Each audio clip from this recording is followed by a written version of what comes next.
Dzień dobry. Witam Was wszystkich bardzo serdecznie na naszym kolejnym cyklicznym spotkaniu Business Update. Widzę, że dołączacie do nas. Poczekajmy chwilkę jeszcze, żeby wszyscy mogli się zebrać.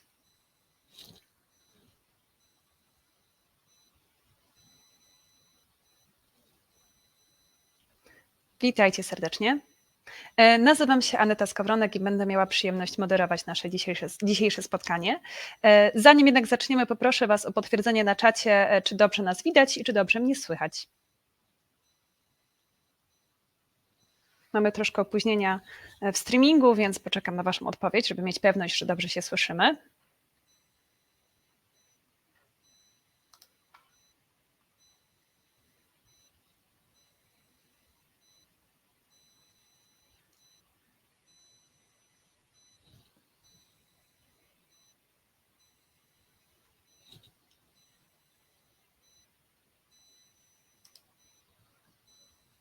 Czekam jeszcze na potwierdzenie.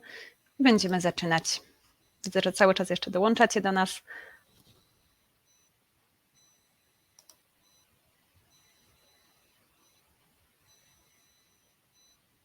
Okej.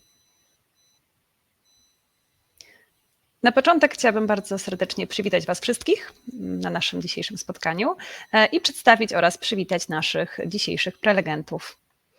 Są więc nimi Michał Borny, nasz Chief Executive Officer. Cześć Michał. Jest to Klaudia Newland, Chief Operating Officer. Hello Klaudia.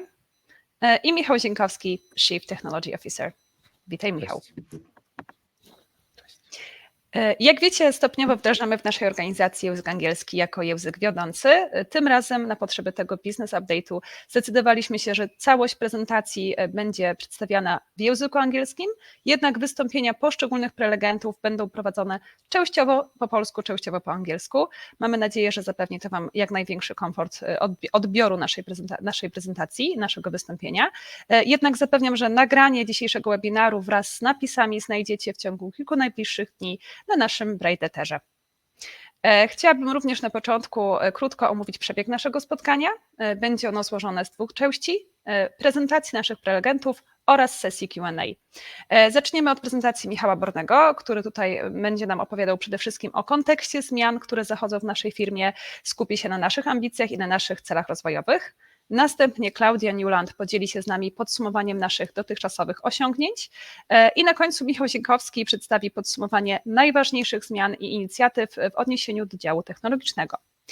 Drugą część spotkania, tak jak wspomniałam, będzie stanowiła sesja Q&A. W tym miejscu chciałabym bardzo serdecznie podziękować za wszelkie pytania, które przesłaliście do nas w ankiecie. Ze względu na ograniczone możliwości czasowe dzisiejszego spotkania, ale także na powtarzalność niektórych pytań, na potrzeby dzisiejszego update'u pogrupowaliśmy pytania w najważniejsze kategorie, które dzisiaj omówimy. Równocześnie pamiętajcie też, że podczas całego Business Update'u możecie śmiało zadawać pytania na czacie i wszelkie odpowiedzi na pytania, na które nie zdążymy odpowiedzieć dzisiaj, na pytania z czatu, znajdziecie w naszym Brailleterze wraz z nagraniem, wraz z napisami w ciągu najbliższych dni. Tak więc w tym momencie chciałabym przekazać głos Michałowi Bornemu. Michał, zapraszam, scena jest Twoja. Dzięki Aneto. Witam wszystkich. Dziękuję, że poświęciliście chwilę, żeby posłuchać insightów z naszej firmy i cieszę się, że mogę być z Wami. Trafia ostatnio do mnie sporo takich pytań właśnie o kontekst zmiany, żeby tak trochę szerzej opowiedzieć o strategii, bo nie wszystko jest jasne, więc postaram się dzisiaj troszeczkę na te zagadnienia odpowiedzieć. Jako firma IT, której początki sięgają już 18 lat wstecz, przeszliśmy długą drogę. Od małej działalności po pozycję jednego z liderów na polskim rynku. I obecnie stajemy przed pytaniem, jak dalej rozwijać nasz potencjał, w jaki sposób sprostać wymaganiom globalnej już gospodarki i jak przekształcić nasze sukcesy na rodzimym rynku w coś więcej. A mniej więcej 2 lata temu po raz kolejny musisz zadać sobie pytanie, co dalej? Czy już mamy dosyć, czy chcemy iść do przodu? I odpowiedź zaskakująca była zawsze taka jak poprzednio. Chcemy więcej, ciągle nam mało, nasze ambicje sięgają wyżej. i mamy w sobie ciągle ten głód sukcesu, który nas napędza, więc w naturalny sposób wybraliśmy ścieżkę rozwoju. I ten rozwój można wyobrazić sobie, że można realizować na 2 sposoby. Albo poprzez zawłaszczanie rynku lokalnego, czyli polskiego w naszym przypadku, albo próbując wyjść szerzej na większy rynek. I rynek lokalny ma swoje zalety. Znamy go, mamy kontakty, markę, ugruntowaną pozycję, jest łatwiej. Z drugiej strony, patrząc na postępującą globalizację światowej gospodarki, rynki lokalne, zwłaszcza te mocno cyfrowe, zanikają. W wielu obszarach realnie już przestały istnieć. Ciężko sobie przypomnieć takie produkty jak gadu-gadu, które były bardzo lokalne dla Polski. Rynki międzynarodowe to też również większa różnorodność projektów, co często jest bardzo pozytywnie odbierane przez naszych pracowników. I oczywiście nie mniej najważniejsze, to też dużo więcej pieniędzy. Ale niestety wychodzenie na te międzynarodowe rynki to nie tylko okazja, ale też pewnego rodzaju problem, to jest znacznie wyższa konkurencja. I wyższe oczekiwania dotyczą nie tylko jakości usług, które dostarczamy, ale również tego, jak funkcjonuje cała nasza organizacja, jak obsługujemy klientów, jak przedstawiamy naszą ofertę, jak efektywnie jesteśmy w zarządzaniu projektami. Dodatkowo jeszcze te rynki stawiają przed nami wyzwania związane z postrzeganiem firm z Europy Środkowo-Wschodniej, stąd jest kluczowy element eliminowania pewnych kulturowych barier. Czy jako polska firma mamy szansę na sukces na europejskim rynku? To jest trudne pytanie tak naprawdę, bo musimy spojrzeć prawdzie w oczy i przyznać, że przez wiele lat przewaga polskich firm opierała się na korzystnym stosunku ceny pracy do jej jakości. Ale to przestaje być aktualne. Zarobki deweloperów w Polsce od wielu lat rosną, praktycznie są porównywalne z tymi w Portugalii, Grecji czy Hiszpanii, wcale nie dużo niższe niż w Niemczech czy we Francji. Dlatego jako firma, która chce istnieć szerzej niż w Polsce, musimy zacząć szukać przewagi w jakości usług, eliminując jednocześnie te niedogodności które występują, a są związane ze współpracą z firmą z Europy Wschodniej. I jeśli nam się tego nie uda osiągnąć, to realnie ciężko sobie wyobrazić, że miejsce na globalnych rynkach dla nas będzie. Prawdę powiedziawszy, to nie jest tylko nasz problem. Ja uważam, że to jest problem wszystkich polskich firm IT, które chcą albo będą chciały działać na szerszą skalę. I cieszę się tak naprawdę, że jako jedna z pierwszych takich firm w Polsce podchodzimy do tego tematu ambitnie i kompleksowo i wierzę, że to nam naprawdę fajną przewagę na wiele lat. Więc tak mniej więcej myślenie, te wszystkie elementy doprowadziły do stworzenia planu internacjonalizacji naszej firmy, który następnie został ujęty dla wielu osób chyba dobrze znanym celu 111M oraz zatrudnieniu Klaudii, która operacyjnie zajmuje się realizacją tego projektu. Next slide, please. Dobrze, tak podsumowując, jaką firmą chcielibyśmy być? I tutaj tak naprawdę tu się niewiele zmienia. Chcielibyśmy dostarczać usługi developmentu oprogramowania, wykorzystując doświadczenie, umiejętności głównie realnie polskich deweloperów, tu mamy nasze centra deweloperskie, zarówno dla organizacji w Polsce, jak i na świecie. Jesteśmy przywiązani do tych samych wartości, wierzymy w długoterminowe relacje, nie chcemy być przypadkowym dostawcą z Polski. Chcemy regularnie udowadniać swoją wartość i stać się strategicznym partnerem dla naszych klientów, oczywiście w zakresie tworzenia oprogramowania.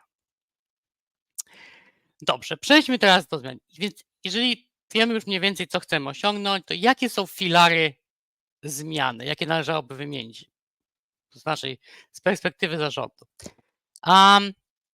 Na początku może coś, co zabrzmi dosyć trywialnie, ale podstawa każdego biznesu jest naprawdę prosta. To zrozumienie potrzeb klienta i ich efektywne zaspokajanie.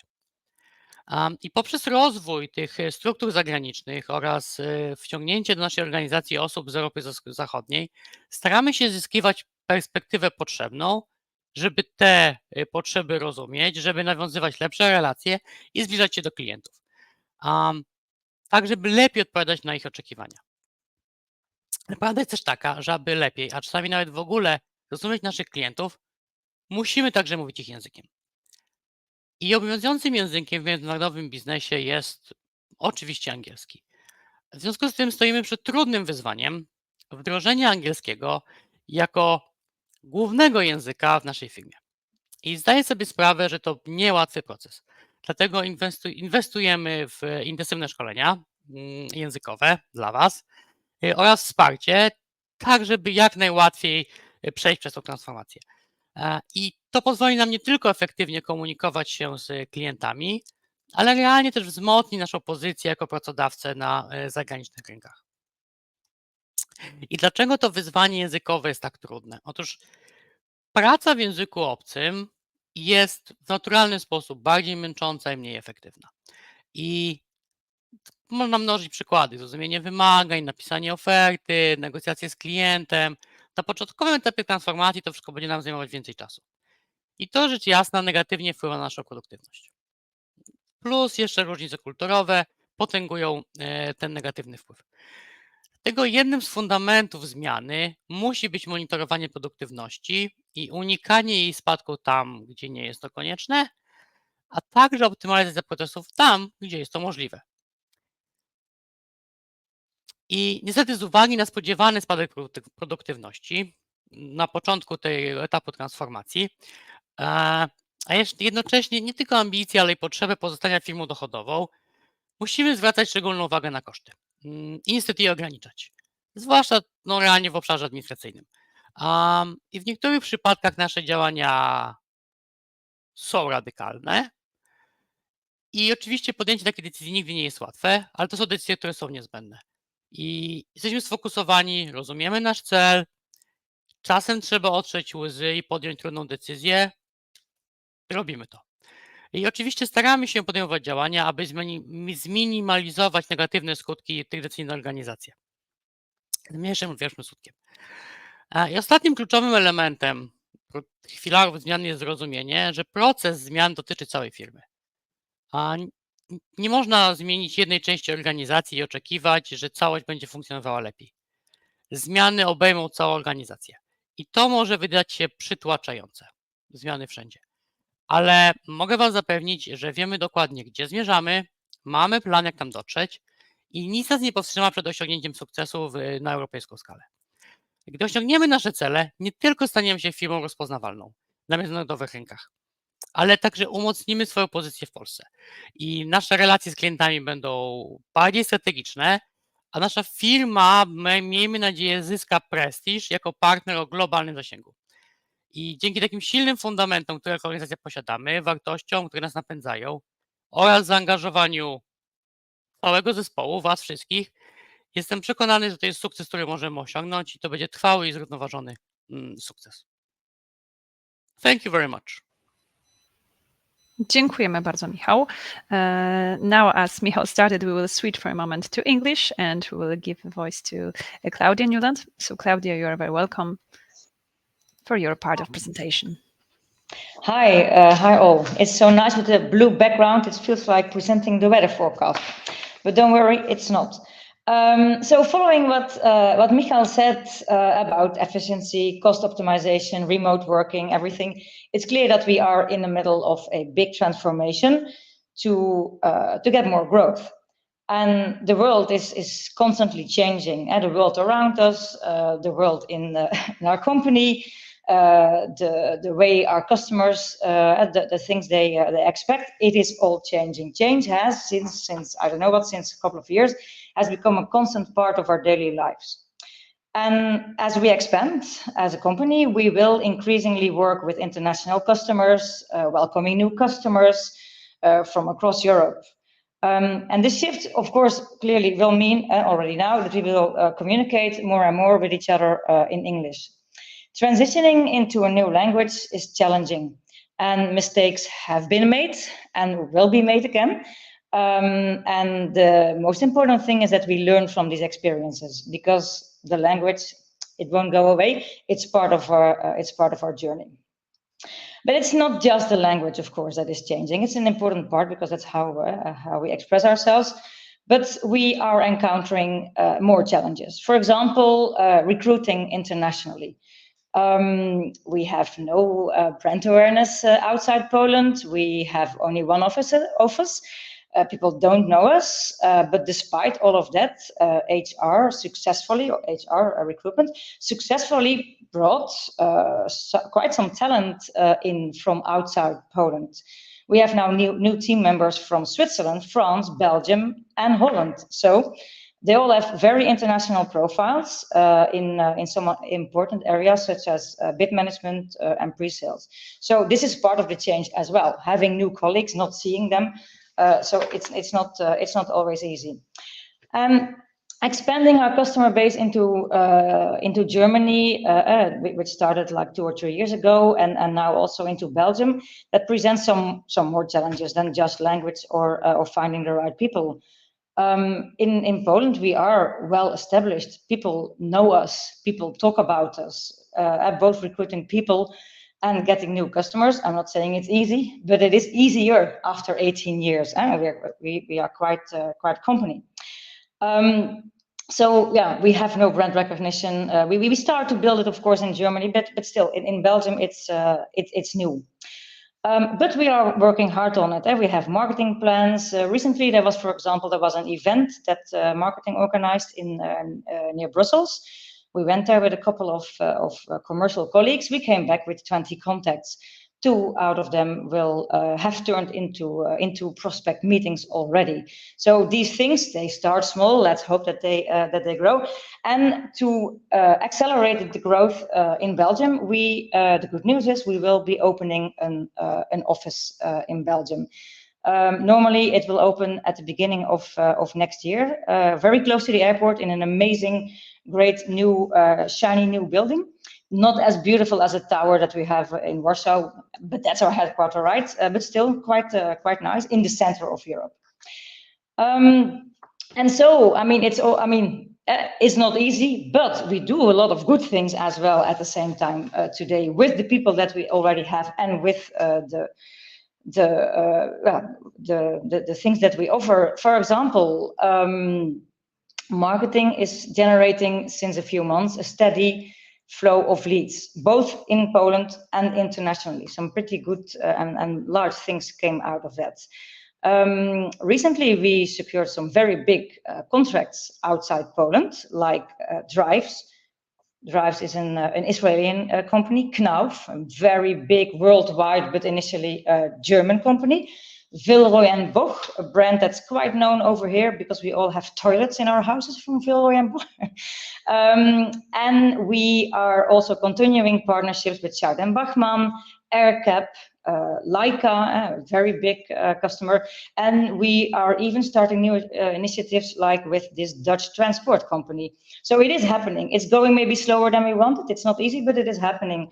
Also, we have become a partner of, an indirect partner of Deutsche Bahn, you know, the German railway services. This would not have happened a couple of years ago. That we are getting better established. We are building a name for ourselves. And so companies like that take us seriously. And that is, of course, also because of what Michal said earlier, because of our Polish technical or technological excellence. And that is also something that we can be proud of. Because in the rest of Europe, on my side of Europe, we are not necessarily as far as we are in Poland. But then in Poland, we do amazing things as well. We just signed a huge public sector deal, BGK, I hope I pronounce it well, of 7 million euros, which is, of course, huge. We recently secured a deal with TV and Warner Bros. Discovery on machine learning, which is already amazing that we do things with machine learning, right? I mean, this is the future, and we do it, we deliver it.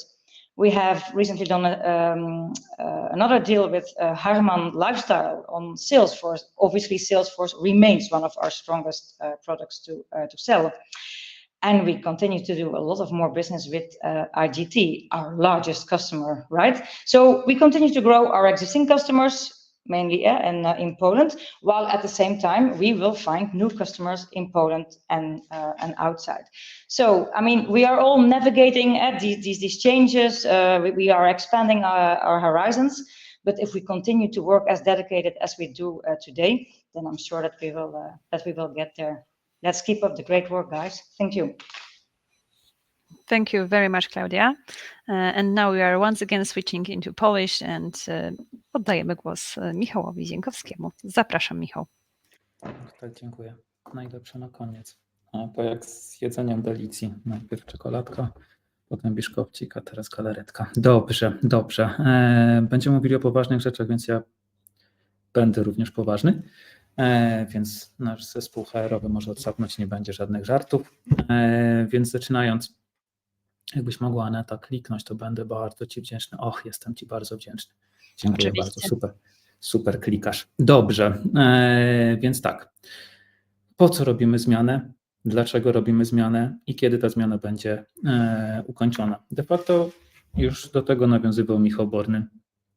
Ze względu na to, że rzeczywiście około to już będzie 2 lata temu, była burzliwa dyskusja, co dalej i czy zatrzymujemy się, czy się nie zatrzymujemy, rozwijamy się. Podjęliśmy decyzję, że będziemy się europeizowali, że tak powiem, ze względu na to, że dalej oczywiście, że po tej zmianie będą kolejne zmiany, bo odkąd sam uczestniczę w życiu brightnetowym i dołączyłem do brightnetu, to te zmiany są non-stop się zmieniamy, oczywiście w pewnej cykliczności szerszej, ale te zmiany istnieją, więc zmiany pod względem brightnet europejski zaplanowaliśmy i to, co robimy, jest zgodne z naszą strategią przyjętą, nawet to dzisiejsze spotkanie, mimo że by się chciało już prowadzić je po angielsku, prowadzimy je po polsku, jak również po angielsku.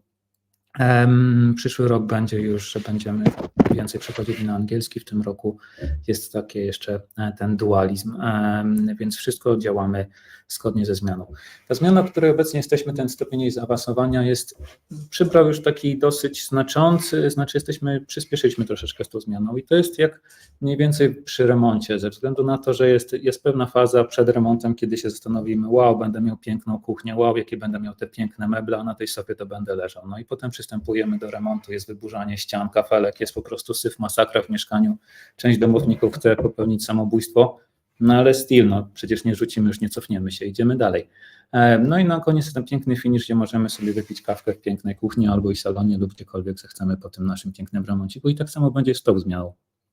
Jesteśmy teraz w środkowej fazie tego kurzu i tak dalej, natomiast będzie pięknie i działamy zgodnie. Mamy harmonogram tego, co chcemy osiągnąć. Oczywiście, że to osiągniemy, bo jesteśmy brightnetem, więc to tutaj nie podlega to żadnym dyskusjom. Robimy to po to, żeby być stabilnym pracodawcą, żeby posiadać jeszcze większych projektów i żeby cieszyć się z większej skali projektów. Teraz cieszymy się i celebrujemy projekty, jak uda nam się zdobyć projekt za 4 miliony złotych. Dlaczego realizujemy projekty też dużo większe, więc powinniśmy się cieszyć, jak zdobędziemy projekt za 40 milionów złotych. Do tego ta zmiana dąży. Do tego, żebyśmy mieli więcej złożonych projektów, większy wpływ na projekty na całej sferze budowy projektu, a przede wszystkim to, co będzie również pobożne, to będzie oczywiście większa świadomość, znajomość marki Brightnet w Europie, bo w Polsce, tak jak Michał już powiedział, jesteśmy czołowym dostawcą i w publiku i jesteśmy znaczącym pracodawcą na rynku polskim i znanym pracodawcą ze względu na to, że tam, gdzie mamy wszędzie biura, tam ta świadomość marki Brightnet jest naprawdę na bardzo wysokim poziomie. Chcemy to samo przekuć na całą Europę. Dlatego też pojawiła się i Klaudia, są działania i realizujemy tą zmianę i rzeczywiście ta zmiana jest i będzie musiała być ze względu na to, że świat się zmienia, model dostarczania usługi się zmieniają i tak dalej i musimy za nimi nadążyć. Jeżeli nie nadążymy, no to zatrzymamy się, a wiadomo jak się kończy zatrzymywanie rozwoju, że potem można gasić światło. Więc to oczywiście tego nie chcemy i robimy tą zmianę z prostego celu, żeby zbudować mocną, fajną, stabilną markę na lata. Patrzymy długofalowo w przód i po prostu adaptujemy się do zmian. Te zmiany częściowo sami wymyślamy, częściowo adaptujemy się do rynku. To nie jest coś takiego, że sami narzucamy, częściowo wpływa też na nas rynek, więc tutaj stąd to się wszystko bierze. Dobrze, polećmy sobie dalej. I to jeszcze taką analogię, bo ostatnio jakoś dużo rzeczy robię przez porównanie z tym porównaniem. Rzeczywiście można odczuć tak, że po co było coś ruszać, co świetnie działało. Rzeczywiście można doszć do tego porównania, takie, którego użyłem na 18-leciu w Lublinie, że naprawdę świetnie nam wychodziła jazda na rowerku z 4 kółkami. Robiliśmy backflipy, frontflipy, wszystko robiliśmy, salta i jak się chciało, tak się jeździło. Teraz te 2 kółeczka zdjęliśmy i rzeczywiście na początku zaliczymy parę gleb. Ale i finał będzie taki, że nauczymy się świetnie jeździć na 2 kółeczkach, a następnie będziemy robili frontflipy, backflipy i znowu będzie ładnie, pięknie i przyjemnie. Więc taki jest cel tej zmiany. Kolejny slajdzik, super Aneta, że przerzuciłaś.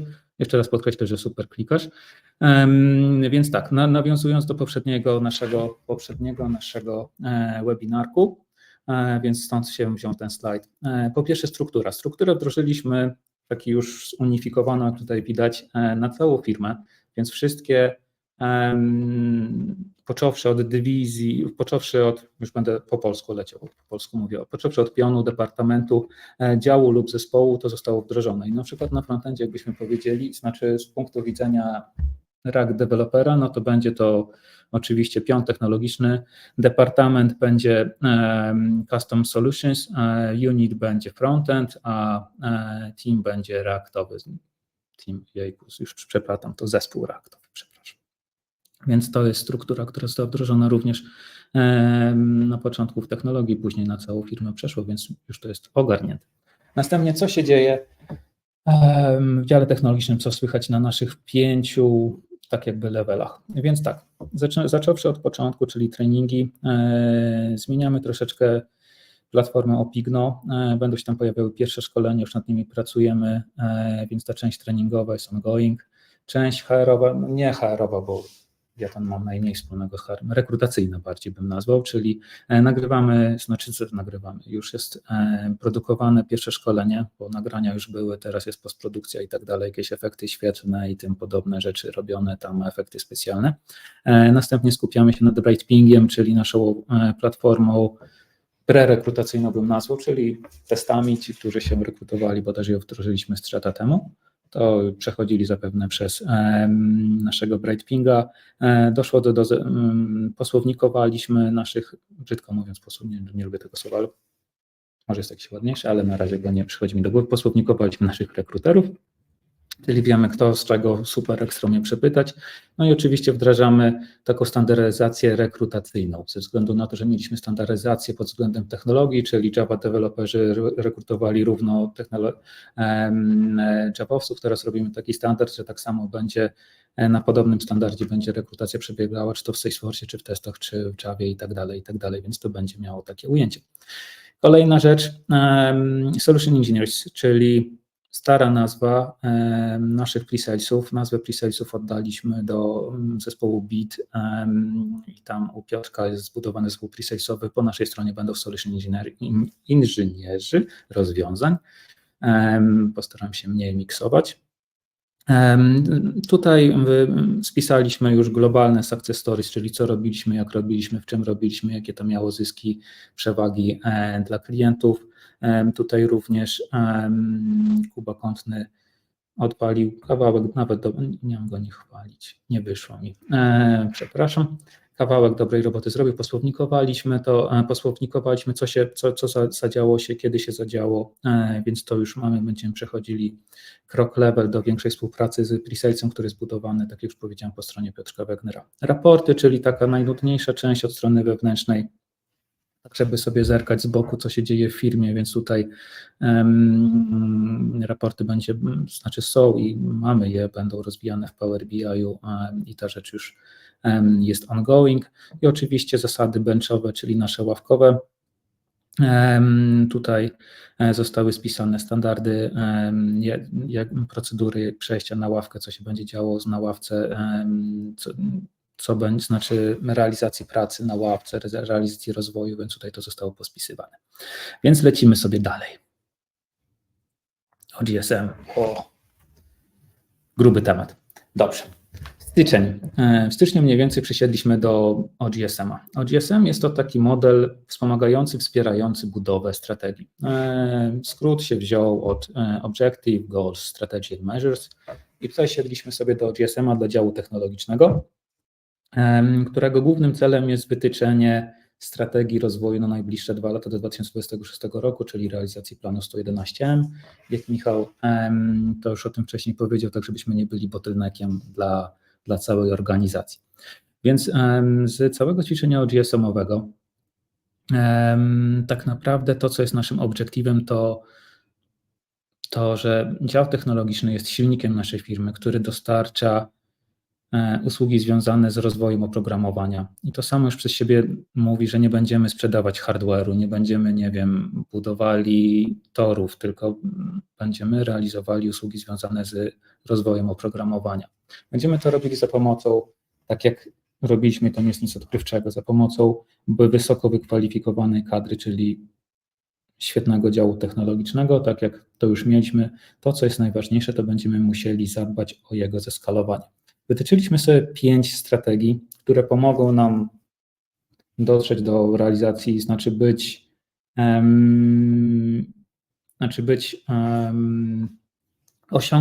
nie być, tak jak już powiedziałem, bottleneckiem w realizacji tych 111 milionów.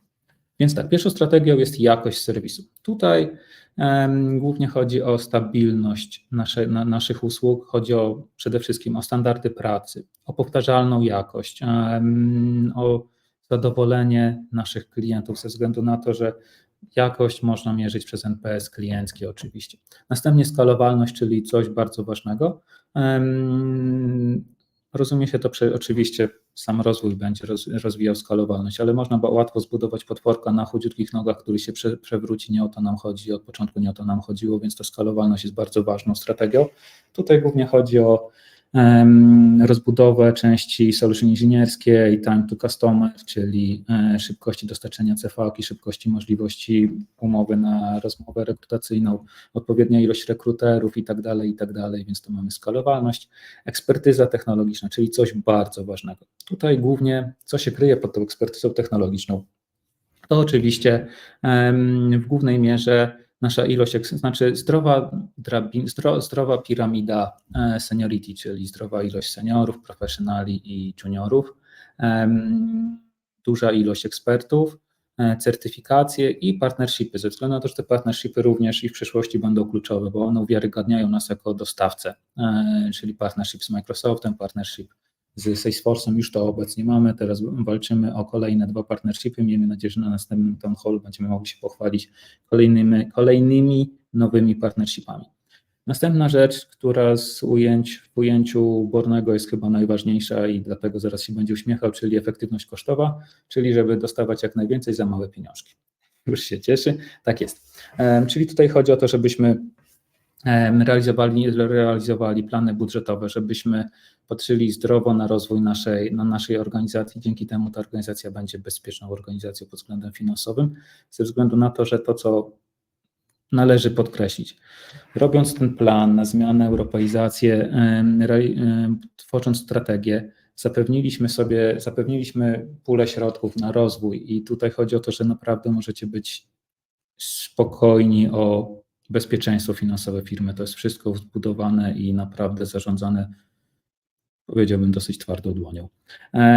Więc idąc dalej, kolejna, ostatnia rzecz, czyli sharing successes, czyli dzielenie się sukcesami. Tak naprawdę to jest bardzo ładnie nazwane, a pod spodem chodzi o wymianę informacji. Wymianę informacji od góry w dół i od dołu do góry, to samo. Więc tutaj chodzi przede wszystkim, w skrócie też chodzi sharing successes. Jak będzie sharing successes, to będzie również, jak będą sukcesy, będzie również zadowolenie, więc chodzi o NPS-y pracownicze, chodzi o uczestnictwo w konferencjach nie tylko jako uczestnicy, ale jako prelegenci, więc tutaj ten sharing success jest również bardzo ważny.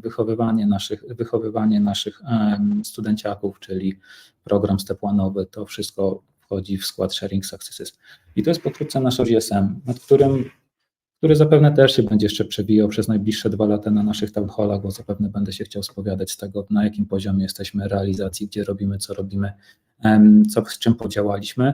Natomiast tak jak mam nadzieję, że zauważyliście, podchodzimy do tej zmiany bardzo poważnie. Ta zmiana jest naprawdę niezbędna nam z punktu widzenia obecnego i z punktu widzenia szybko zmieniającego się świata. Tak samo jak ostatnio kupowałem zamrażarkę i byłem bardzo zdziwiony, że tak de facto w Polsce jest tylko 3 dostawców sprzętu RTV AGD. To jest mała dygresja i tak naprawdę chodziłem po sklepach i te ceny de facto są takie same, bo w Polsce sprzedaje Terg, Euronet i C-Economy bodajże, oni są właścicielem Mediamarktu, więc a jak jeszcze porównując to 10-15 lat temu, tych sklepów było kilkadziesiąt. Rywalizacja pomiędzy nimi była zawzięta i po prostu część oczywiście przestała się rozwijać, bo było im dobrze tam, gdzie im było dobrze, no i oczywiście ich z nimi nie ma, a część, które brnęły do przodu, no to doszło do konsolidacji, jest jak jest. Dlatego musimy naprawdę dosyć dynamicznie się zmieniać i ta zmiana, która jest, będziemy ciągle w zmianie, bo tak naprawdę jak osiągniemy level europejski, to zaraz będziemy cisnęli level światowy, żeby móc współpracować z takimi Coca-Colami i tym podobnymi partnerami, więc tutaj czy będziemy w zmianie? Tak, będziemy.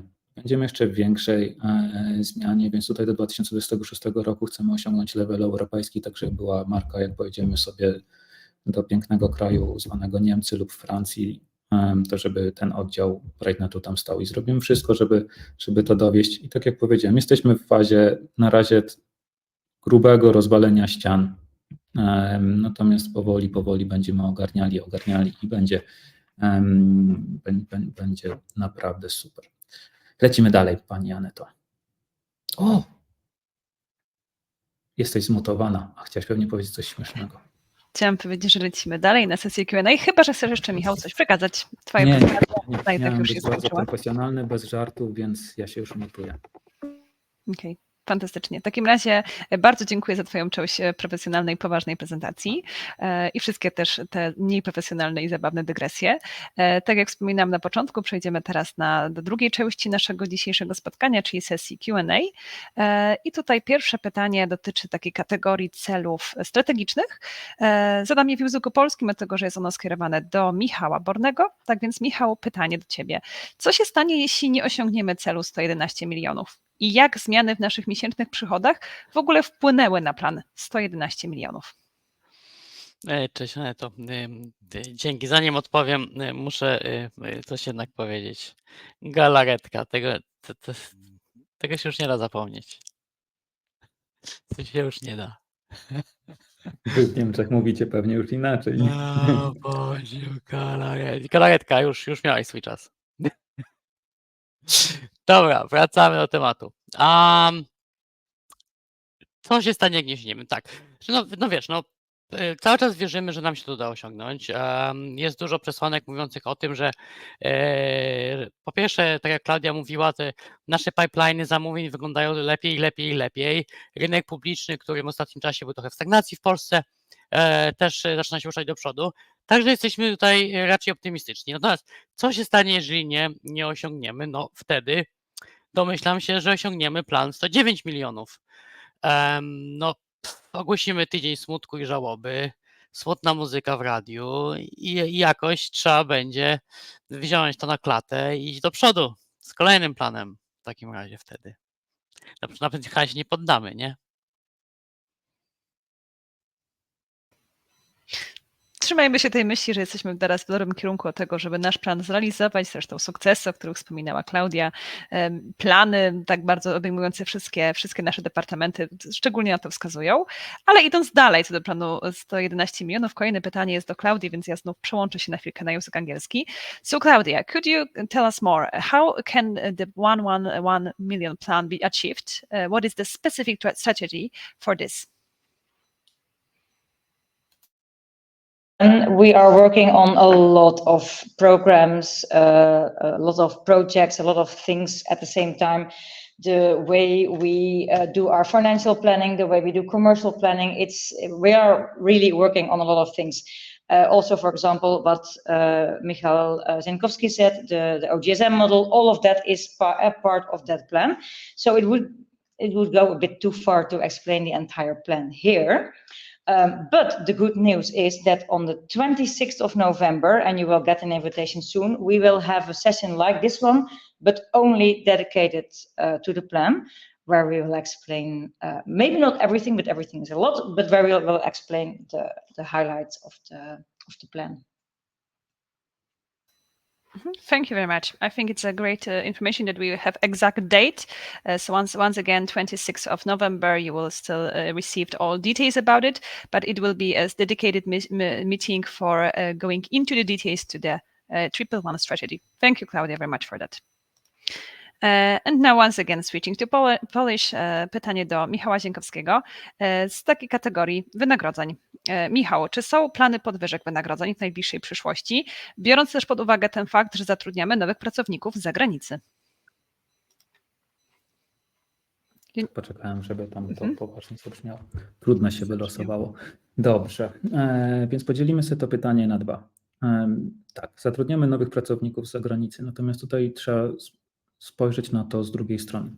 Jakich pracowników zatrudniamy? Zatrudniamy pracowników głównie skorelowanych z biznesem.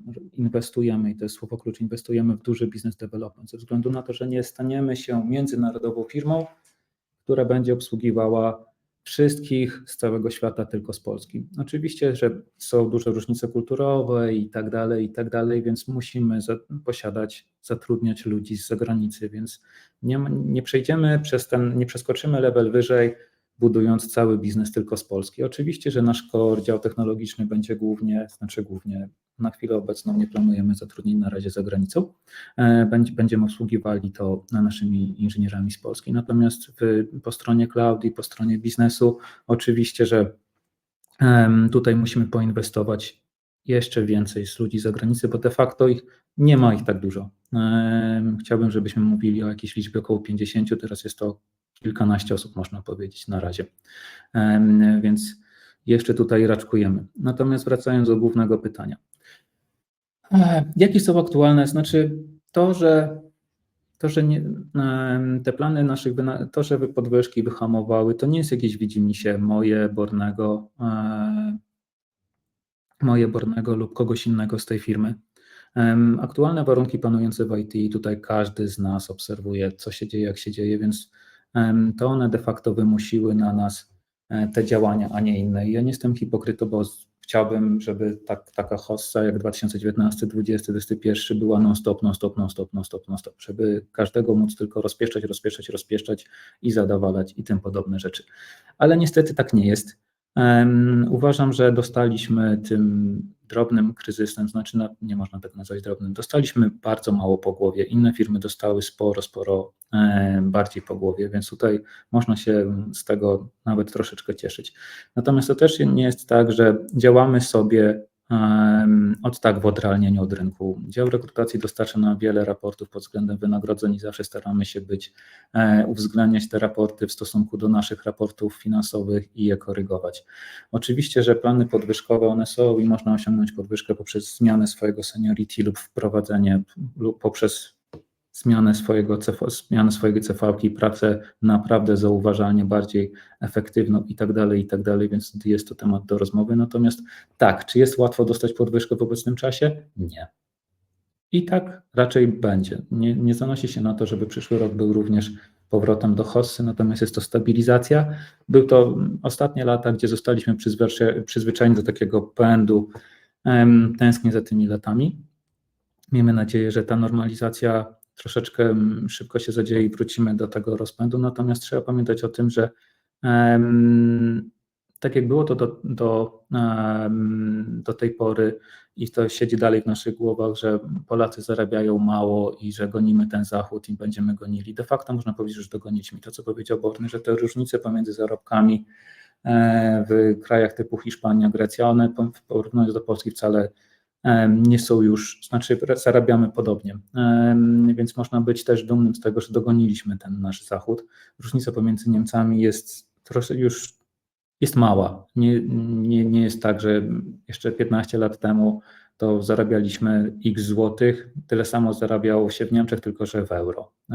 Teraz już dogoniliśmy i dogoniliśmy tak szeroko rozumiany Zachód, więc tutaj tak, ten plan podwyżek, tak jak już powiedziałem, on jest, tylko po prostu jest bardzo ciężko dostać. Ciężko.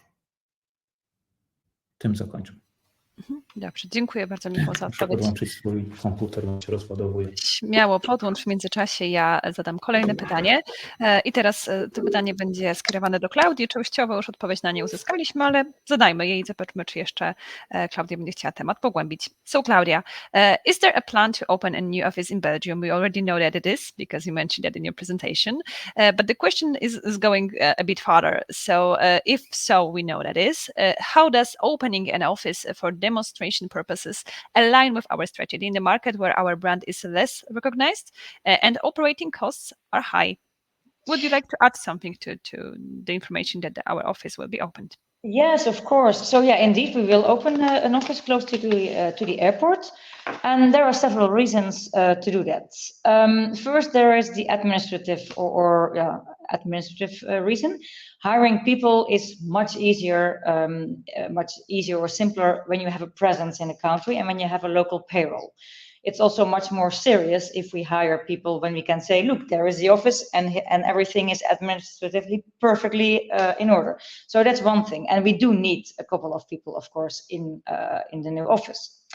But there's also the brand and there's our credibility locally. If we want to do business in the European institutions, I mean, we are quite successful in the Poland public sector. We could do the same thing in other countries and also on a European level. Then we have to have an office here. No one will take us seriously if we don't. So it's the exact right time to do it. And of course, we need to work on this local Belgium market, like we are working on the local German market. We will do events, we will sponsor things, we will do local PR. We are starting as we speak to work with a local PR agency to get in the press and to work on our brand awareness. All of that is part of the Belgian marketing plan that Jan and his team are developing. So yes, we are going to work a lot on the Belgian market. And I don't know who asked this question, but opening an office for demonstration purposes, I am not entirely sure what that means, but obviously there will be real people that will go to real customers, and it is not for demonstration only. Okay, thank you very much for explaining it to us in details. Now once again into Polish and the question to Michał Borny. Tak więc Michał, pytanie odnośnie wyników INPS. Jak bardzo zarząd martwi się wynikami INPS? W tym momencie jesteś odmutowany dokładnie. Super. Więc wiesz, dobrostan naszych pracowników jest jakby jednym z kluczowych zmartwień zarządu. Natomiast przechodzimy przez proces zmian i spadek nastrojów, który odnotowujemy w NPS-ie, to jest coś, co przewidywaliśmy, czego się spodziewaliśmy. To jest coś, czym będziemy próbowali zarządzić jakoś. Natomiast nie jest to nic niezwykłego, nie sprawia to, że jesteśmy przerażeni, natomiast na pewno cały dobrostan i to, jak nasi pracownicy się czują w organizacji, to jest jedno z głównych zmartwień Brightnetu. Bo jakby pojawiło się bardzo ciekawe, nawiązując do tego pytanie trochę Damiana Janowicza na forum. Mogę Cię prosić o przeczytanie go. Oczywiście ja nie mam dostępu do forum, ale myślę, że doczytam go w podobnej formie, jakiej jest. Jest pytanie, co zmieni się dla zwykłych pracowników w najbliższej przyszłości? Słyszymy o zmianach na wysokim szczeblu w Brightnet. Jeśli jesteśmy Brightnet, a nasi koledzy odchodzą, nadal jesteśmy Brightnet, przychodzą nowi koledzy. Ilu z nas musi zostać, aby nadal być Brightnet? Czym w ogóle jest Brightnet? Jeśli to marka, to my jesteśmy niepotrzebni, a anonimowe zasoby wystarczą. Dokładnie tak. I to jest, bardzo mi się podoba pytanie Damiana, czym jest Brightnet, no bo ktoś mógłby powiedzieć, że firma to nie ma setsy, czy tam jakieś pieniążki, zynki na koncie, ale tak naprawdę wydaje mi się, że Brightnet to jest ta cała historia 18 lat. To jesteśmy my, to są nasi pracownicy, to jest zespół, połączeni jakimś takim wspólnym pomysłem, żeby trochę zamieszać w tym europejskim świecie, żeby pokazać, że potrafimy, że umiemy, że się dajemy. i żeby zapewnić sobie wszystkim tak realnie już na takim bardzo niskim poziomie godziwe życie. I te wszystkie zmiany, które wdrażamy teraz, to nie są zmiany, to też są zmiany, które mają zaspokoić moje ambicje jako człowieka, ale to są też zmiany po to, żeby wszystkie, tak jak Michał Łysinkowski i Klara o tym mówili, zwłaszcza Michał, to są zmiany, które mają zapewnić stabilność firmy, które mają zapewnić, że dla wszystkich naszych pracowników ta przygoda z patentem będzie ciekawa, będzie atrakcyjna i będzie spełniała też ich potrzebę, ich ambicje. Więc myślę, że patent to jest właśnie taka ciekawa przygoda, historia, która już minęła i historia, która jeszcze nadejdzie. Nas wszystkich. Tak, ja bym mógł, tak, jeszcze dodając do tego, bo to jest bardzo dobre pytanie, podkreślając raz jeszcze, Brighton to de facto ciężka praca, zabawa i relacje, można powiedzieć. Budujemy tą firmę wszyscy razem i wiem, bo tam było też padło słowo o zwolnieniach i tak dalej. Każde zwolnienie jest naprawdę 15-krotnie sprawdzane, czy jest konieczność tego zrobienia i tak dalej, i tak dalej. Jeżeli jesteśmy zmuszeni, to niestety ktoś musi podjąć tą ciężką decyzję. Natomiast tutaj chodzi o to, że chcemy zbudować jak największą markę, żeby ta stabilność i to bezpieczeństwo było jak największe. Musimy to zrobić i to realizujemy. Moglibyśmy oczywiście stanąć w miejscu, bo sporo osiągnęliśmy się i cieszyć się z tego, co będzie, natomiast no kurczę, nie o to tutaj chodzi. Jesteśmy grupą, sporą już można powiedzieć, grupą osób z wielkimi ambicjami i realizujemy naprawdę projekty skali światowej, bardzo trudne i ja jestem bardzo dumny z tego, co osiągnęliśmy i dlatego ciśniemy na więcej, żeby też te ambicje móc rozwijać, żeby każdy z nas mógł powiedzieć, że dobra, nie muszę odchodzić z tego Brightnetu, bo to jest kurczę naprawdę super, ekstra, fajne projekty, fajna atmosfera i będę tutaj siedział. I główne to, co nam przymierza, to musimy teraz to zmiksować. To, że się ciężko pracuje, to, że jest zabawnie i to, że są relacje. I do tego nakładamy tą warstwę europejską, czyli będzie jeszcze międzykulturowo, ale to miejmy nadzieję, że przyjdzie jak najszybciej się da. Natomiast to, co zbudowaliśmy do tej pory, nikt nie chce tego zaprzepaścić i będziemy to kontynuowali, bo to jest de facto nasze dziedzictwo. Przepraszam, że się wrzuciłem na antenę. W porządku, Ale dziękuję. mogę się odmotowywać. Dziękuję. Możesz, każdy ma u nas taką władzę w studio, że może się sam odmotywować. Michale Borny, rozróżnię Was przez nazwisko. Czy chciałbyś coś jeszcze dodać do tej części, ponieważ tutaj nie wiem, czy już skończyłeś całą treść swojej wypowiedzi, czy chciałbyś coś jeszcze dodać? Nie no, skończyłem, nie wpuściłbym pana Galaretki, gdybym skończył. Super. Ej, no człowiek tylko jedno porównanie mu jakieś poetyckie przyszło na rok i już się będzie szczepiał. Ale to z Delicją sam przyznaj, że było fajne. Jak czepiał. Jestem serca na dłoni. Dobrze, panowie, serdecznie Serce na dziękuję. dłoń. Tak. Serdecznie dziękuję za Wasze odpowiedzi, zarówno Wasze, jak i Klaudii, ponieważ powoli zbliżamy się już do końca naszego spotkania i tak jak wspomniałam, wszelkie odpowiedzi na pytania, które były teraz też na czacie, na które jeszcze nie odpowiedzieliśmy, bo widzieliśmy, że tych pytań było całkiem sporo. Oprócz tego, no niestety przez ograniczone możliwości czasowe, nie wszystkie pytania udało nam się poruszyć tutaj dzisiaj na naszym Business Update'cie. I raz jeszcze potwierdzam, że wszystkie odpowiedzi na pytania znajdziecie w naszym Braille Letterze wraz z nagraniem, z napisami w języku angielskim, więc również ta część tutaj po polsku, gdzie może brakło trochę tłumaczenia, będzie troszkę wsparta przez napisy w ciągu najbliższych kilku dni, na pewno w przyszłym tygodniu, więc możecie się tego spodziewać. Ja ze swojej strony raz jeszcze serdecznie dziękuję wszystkim naszym prelegentom, zarówno Klaudii, Ja mam Michałowi, jeszcze jedną rzecz. jak i Zenkowi. Zapraszam. To jest coś jeszcze Michał chciał powiedzieć. Jeszcze na tak, sam koniec tak. będziemy mieli zwieńczenie Tak, słowa. nie będę nic mówił o żadnych ciastkach, już obiecuję. Natomiast to, co jest najważniejsze, naprawdę chciałbym, żeby to na koniec podkreślić. Jeżeli macie jakieś pytania w stosunku do zmian, które przebiegają w firmie, w stosunku do kierunku tych zmian, w stosunku do, znaczy może macie jakieś ulepszenia, widzicie, gdzie możemy coś zrobić, to bardzo Was proszę, uderzajcie do swoich, idźcie do swoich przełożonych menedżerów czy do mnie i naprawdę rozmawiajmy. Tak jak już powiedziałem, Brightnet to my, ta firma to my ją budujemy, więc tutaj chodzi o to, że przed niczym nie uciekamy i nawet forma tych spotkań, że chcemy być transparentni. Rzeczywiście część tych pytań, gdzie się przejawia takie, co my robimy i tak dalej, troszeczkę jest błąd po naszej stronie, bo zbyt mało je komunikowaliśmy i dlatego stąd był duży nacisk na to, żebyśmy to spotkanie zrobili, żebyśmy się głównie skupili, dlaczego tą zmianę robimy, po co ją robimy i jaki efekt chcemy uzyskać. Więc to i rzeczywiście może się pojawiać jeszcze przez najbliższe, strzelam, 12-18 miesięcy wiele pytań na temat tego, co, gdzie, jak, po co i dlaczego. I ZAP to nie jest coś takiego, jakaś wiedza tajemna. I przed trudnymi pytaniami nad nim będziemy uciekali, więc jeżeli ktoś chce, to może śmiało uderzyć do mnie, czy to elektronicznie, czy to face to face, czy to na jakimś tam Bright Labsie. Jestem z siebie dumny, bo nie wziąłem piwny czwartek, więc tutaj to zawsze się znajdzie droga. Wspaniale, Michał, cieszymy się, że się uczysz nowego nazewnictwa. Ja też jeszcze potwierdzę to, co powiedział Miałem na Michał, że kartce, nie żartuję. również zgodnie z tym, co przed chwilą wspomniał Zenek, podobnie jakby informacje odnośnie strategii, odnośnie planu 111 milionów.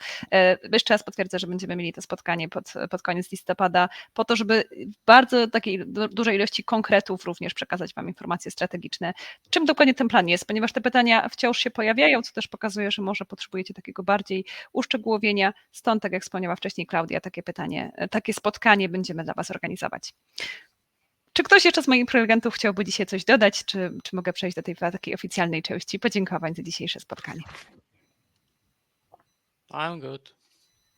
Nie, ja siedzę cicho.